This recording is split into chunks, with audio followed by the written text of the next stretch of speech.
주님께서 여러분과 함께 마르코가 전한 거룩한 복음입니다. 영광 받으소서. 그때 예수님께서 군중에게 말씀하셨다. 하느님의 나라는 이와 같다. 어떤 사람이 땅에 씨를 뿌려 놓으면 밤에 자고 낮에 일어나고 하는 사이에 씨는 싹이 터서 자라는데 그 사람은 어떻게 그리 되는지 모른다. 땅이 저절로 열매를 맺게 하는데 처음에는 줄기가, 다음에는 이삭이 나오고 그 다음에는 이삭의 나달이 연근다. 곡식이 익으면 그 사람은 곧 낫을 댄다. 수확때가 되었기 때문이다. 예수님께서 다시 말씀하셨다. 하느님의 나라를 무엇에 비길까? 무슨 비유로 그것을 나타낼까? 하느님의 나라는 겨자씨와 같다. 땅에 뿌릴 때에는 세상의 어떤 씨앗보다도 작다. 그러나 땅에 뿌려지면 자라나서 어떤 풀보다도 커지고 큰 가지들을 뻗어 하늘의 새들이 그 그늘에 깃들일 수 있게 된다. 예수님께서는 그들이 알아들을 수 있을 정도로 이처럼 많은 비유로 말씀을 하셨다. 비유를 들지 않고는 그들에게 말씀하지 않으셨다. 그러나 당신의 제자들에게는 따로 모든 것을 풀이해 주셨다. 주님의 말씀입니다.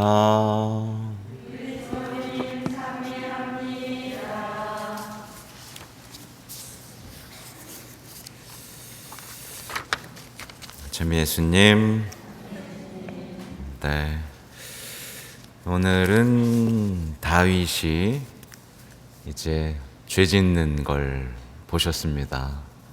보시면서 어떠세요? 끔찍하죠? 정말 어떻게 이런 일을 서슴지 않고 해낼 수 있었을까? 그 다윗이, 그 하느님을 공경하고 충실했던 그 다윗이 어떻게 이렇게까지 큰 죄를 지으면서도 이게 죄라고 생각하지 못하고 이렇게 할 수 있는가라는 생각이 들죠.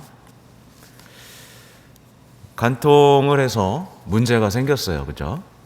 간통을 해서 문제가 생겼는데 죄를 고백했어야 되는데 문제를 해결하려고 이제 달려듭니다.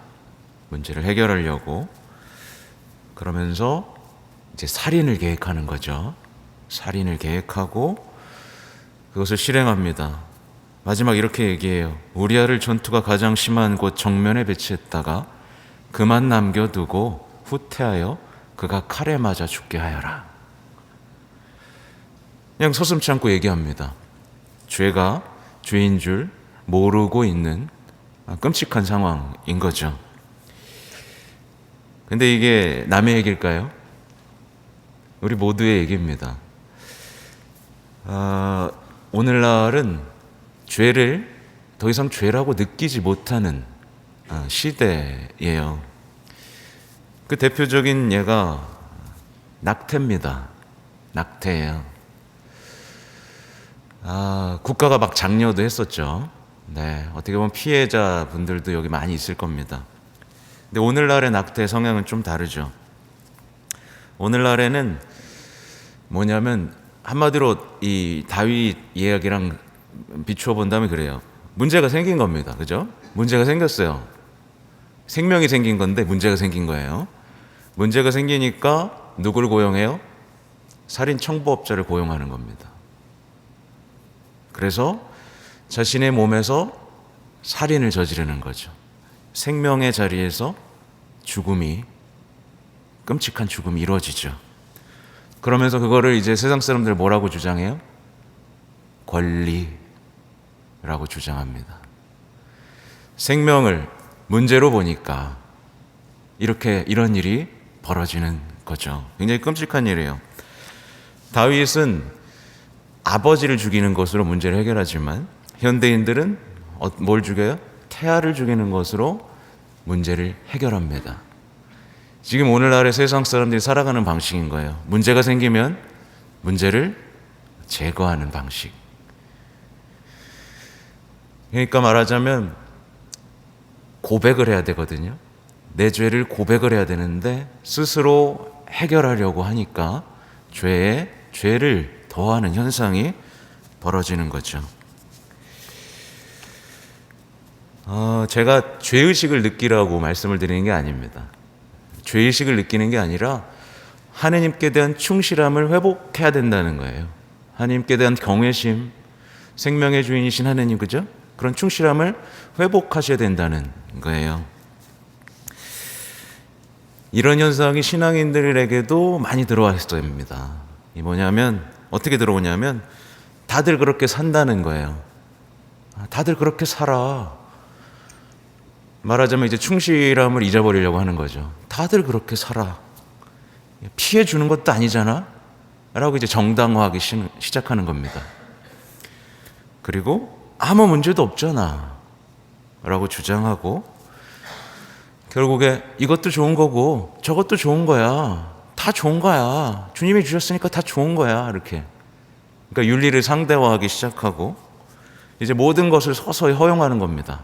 괜찮아. 용서해 주실 거야. 하나님 자비롭잖아. 하나님 사랑하시니까 괜찮아. 다 하다가 이제 어떻게 되는 거죠? 하나님에게서 떨어져 나간 거예요. 네. 이건 정말 무서운 일입니다. 근데 이게 신앙인들의 내면에서 벌어지고 있는 일이에요. 네. 실제로 벌어집니다. 괜찮아. 죄를 죄로 느끼지 못하는 신앙인들의 특징이 있습니다. 뭐냐면 이미 다 말씀드린 거예요. 죄를 고백하고 용서를 청하면 되는 거를 어떻게 해야 하느냐? 늘 마음속에 어떤 사람에 대한 징후를 갖고 있습니다. 저 사람만 없어지면 내가 행복할 텐데, 저 사람만 없으면 좋겠다. 똑같은 거죠. 다윗하고 저 사람만 없으면 내가 죄 짓고 살 수 있는데, 그래서 내 탓입니다 라고 고백을 하러 고해소에 들어오는 게 아니라 고해소에 들어와서 어떻게 해요? 남 탓을 하고 있습니다. 네. 고백을 하는 게 아니라 고발을 하고 있어요. 나름대로의 해결책을 자기 나름대로 생각한 다음에 그렇게 해달라고 쪼르기 시작합니다. 주님을. 네. 기도하는 거죠. 그렇게 죄에서 더 큰 죄로 나아가고 더 큰 문제에 휩싸여서 어떻게 되죠? 하나님을 떠나는 겁니다. 즉시 고백하는 것으로 우리는 문제를 해결할 수 있는데도 불구하고 나의 능력으로 해결하려고 하다 보니 죄를 짓게 되는 거죠. 그래서 오늘 화답송의 내용 익숙하시죠? 언제 하는 거예요? 연도 때 하죠. 그렇죠? 연도 때 하는 내용이에요. 우리가 연도 때 우리가 주님께 죄를 지었사오니 이렇게 막 하죠. 이게 다윗이 죄를 고백하는 내용입니다. 말하자면 이건 우리가 이런 게 생각할 수 있어요. 우리가 보통 기도를 많이 하면 우리 천국으로 데려다 준다고 뭐 성모님이 약속하시고 그러죠. 근데 그러면은 그 약속은 도대체 뭘까? 이 의미가 뭐냐면요, 죄를 고백할 수 있는 기회를 주겠다는 얘기입니다. 예. 근데 끝까지 난 죄 없어, 난 기도 열심히 하고 성당 열심히 다녔어 라고 하고 죽으면 어떻게 되는 거예요? 예. 큰일 나는 거죠. 그죠? 그러니까 죄를 고백할 기회를 놓치지 마십시오. 예. 내 신앙생활에서 고해성사가 지금 판공 때만 하고 있다면 지금 크게 고장난 겁니다. 죄가 없을 수가 없거든요. 죄를 고백하고 또 고백하고 죄에 대한 부끄러움을 느끼고 이런 것들을 회복해야만 우리의 신앙과 하나님과의 관계는 회복됩니다. 죄를 짓고 거짓말을 한 채 거짓된 위선적인 삶을 살면서 하나님과 만날 수가 없어요. 왜냐하면 하나님은 진실하신 분이거든요. 그죠? 아무튼 그렇고요. 오늘 복음은 굉장히 인상적인 복음이죠. 우리가 다 알고 있는 복음인데 이게 굉장히 아름다운 복음이에요. 보면 하늘나라는 이와 같다. 어떤 사람이 땅에 씨를 뿌려 놓으면 밤에 자고 낮에 일어나고 하는 사이에 씨는 싹이 터서 자라는데 그 사람은 어떻게 그리 되는지 모른다. 여기서 기억해야 될 건 씨를 뿌립니다. 그죠? 씨를 뿌리는데 씨가 자라는 거를 알아요, 몰라요? 그 사람은 몰라요. 어떻게 그렇게 자라는지 모릅니다. 그 자라는 과정을 볼 수도 없어요. 그냥 자라는 겁니다. 이게 우리 신앙생활에 적용이 돼야 되는데 어떻게 하느냐? 흔히 우리 신앙생활 할 때 내려놓는다 자주 쓰시죠? 주님께 맡긴다 이런 표현을 쓰시죠? 요 말을 할 때마다 이 복음을 기억해야 됩니다. 근데 말하자면 이거예요. 그리스도인은 희망을 가지고 씨를 뿌립니다. 씨를 계속 뿌립니다. 그리고 결과를 살펴보지 않아요. 내가 씨 뿌린 거 잘 되나 안 되나 쳐다보지 않고 인내하는 사람입니다. 씨 뿌렸으면 인내하는 거예요. 그리고 나중에 자라게 하시는 하느님을 발견하고 감탄하는 사람입니다. 이러면 우리 신앙은 자라날 수밖에 없어요. 그죠? 씨를 뿌리고 기다리고 주님이 해주셨네 라고 감탄하는 거죠. 이게 믿고 맡기는 거예요. 근데 요즘에 신앙인들이 어떻게 얘기하냐면요, 내려놓습니다. 저 내려놓을게요 하면서 모두 내려놓을게요. 희망도 같이 내려놓습니다. 희망도 같이 내려놓아요. 그냥 낙담해요.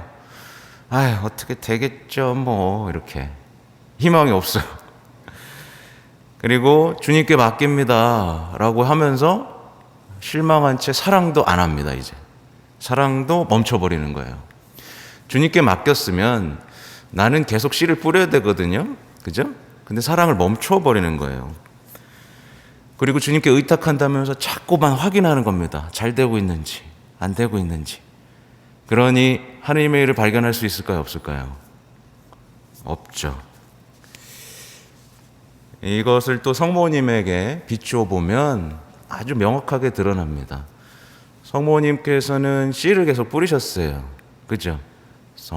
겸손하고 순종하는 마음으로 뭐 이렇게 대단한 일을 하신 게 아니라 가만히 계셨죠. 그리고 그게 어디서 가장 드러나냐면 십자가 아래에서예요.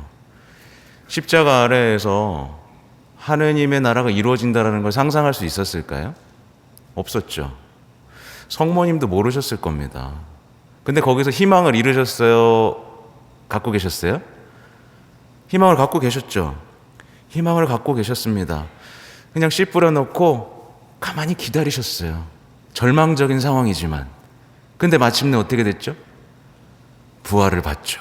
사랑의 승리를 보신 겁니다. 이게 그리스도인인 거예요. 씨를 뿌리고 자꾸 확인하려고 하면 우리는 실망하게 되어 있습니다. 내가 한 게 소용이 없구나. 예를 들면 그런 거예요. 배우자한테 잘해줍니다. 배우자한테 잘해줘요. 그러면 우리 마음에 뭐가 있어요? 바로 돌아오길 기대하는 거죠. 근데 안 돌아오면 우리 어떻게 하죠? 바로 승질 내버리죠. 그죠? 그게 아니라는 거예요. 우리는 씨를 뿌리면서 인내하고 희망하고 내 의도와 다르게 점점 잘못되는 것 같아 보이더라도 하나님께서 내게 주신 그 소명을 살아내는 것. 그러면 결국 하느님의 능력으로 모든 것이 이루어진다는 것을 믿고 인내하고 희망하는 것.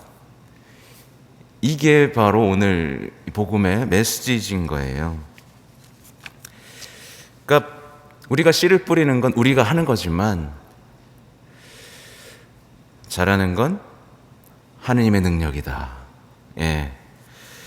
씨앗의 힘은 신적인 힘이라는 거예요. 그러니까 하느님의 힘, 하느님에게는 불가능이 없잖아요. 그죠? 그 불가능이 없는 하느님을 믿고 우리는 가르치는 대로 순종하고 사랑하고 사는 겁니다. 그러면 하는 일마다 잘 될 겁니다. 그래서 뒤에 또 비유가 나오죠. 하느님의 나라를 무엇에 비길까? 하나님의 나라는 뭐와 같다? 겨자씨와 같다. 땅에 뿌릴 때는 세상의 어떤 씨앗보다 작지만 그거라 땅이 뿌려지면 어떤 풀보다도 커지고 큰 가지들을 뻗어 하늘의 새들이 그 그늘에 깃들일 수 있게 된다. 작지만 커진다는 얘기입니다. 말하자면 그리스도인들은 겨자씨를 뿌리는 사람인데 세상 사람들이 하찮게 여기는 일을 하는 거예요. 아니 저거 뭘 저런 걸 해. 저런 걸 뭘 해. 세상 사람들이 쓸모없어 보이는 일을 도맡아서 하는 사람인 겁니다. 예. 말하자면 눈에 보이는 활동, 능력, 이를 막 자랑 삼는 사람들이 아니에요. 그건 세상 사람들이 하는 거잖아요. 그리스도인들은 여기 잘 알아들으셔야 됩니다. 성모님처럼 겸손과 순종으로 기도와 고통을 바치는 사람이에요. 사람들이 기도 뭐라 그래요? 되게 쓸모없는 일이라고 하죠. 고통을 바치는 거 뭐라 그래요? 말도 안 되는 일. 그런 거 뭐하러 하냐 그러죠. 그죠? 그죠?